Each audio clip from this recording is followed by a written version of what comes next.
It's beginning to look a lot like springtime here in Pennsylvania. Oh boy, just wanted to give you guys a quick look. This is what aquaponics looks like here in springtime in Pennsylvania.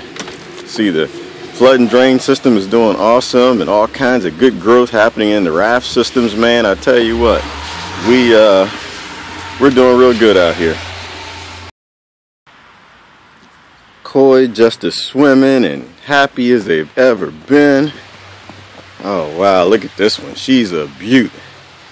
Just amazing. I tell you what, aquaponics is incredible in Pennsylvania in spring. So here we are in the garage garden. It's actually technically a aquaponics system, but it's planting time, so I've got a bunch of my plants out here in the garage because I don't have enough space on the sun porch and the sunroom, and I've actually got some in my room, but I'm a little nutty when it comes to doing this stuff, and I overdid it this year. But anyway, so that's the koi pond. Isn't that awesome? It's just amazing. It's my 8x8 or 7x8, something like that, roughly, koi pond. Well,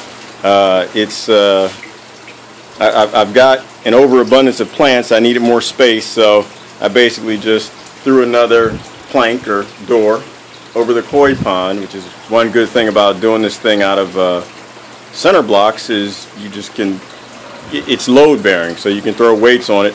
Koi don't like light.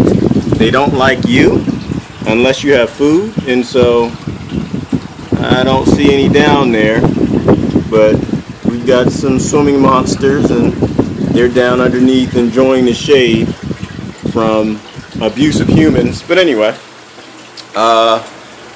that's the, what was I doing? Oh, I forgot what I was going to talk about. So yeah, so one thing I learned the hard way, which I'm going to do my best, and hopefully this is the right thing to do, so some of you guys who actually, and gals, who know what you're doing when it comes to gardening, you seasoned folks, you know, let me know if I'm in the wrong.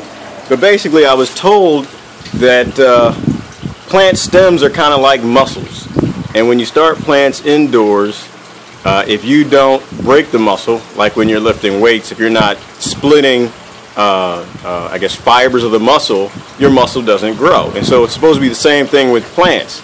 If the stems aren't bending, then, you know, like they normally would in the wind outdoors, then you're going to have a problem because the stems aren't going to be thick and strong, or thick and strong as they should be or would be if they were outside in a little bit of wind. So what I'm doing is I got the fan going for a little while just to kind of break some, crack the stems a little bit, encourage more growth to get some stronger stems. I got a few guys looking leggy. I waited too long to do it. And so that's just a quick thing I'm doing, breaking a few stems today. And I think the other thing I was told you can do is you can just take a piece of paper. You can just kind of take something and wave it across the plant indoor. But the idea is you want to give the stem a little bit of work to do. You don't want it to think it lives in a fake environment and it exists where there is no wind. You want to replicate outdoors as much as possible. So anyway, I got to get a little more wind on these guys. These guys aren't moving at all, hardly. But so that's what we're doing today. Thanks for watching.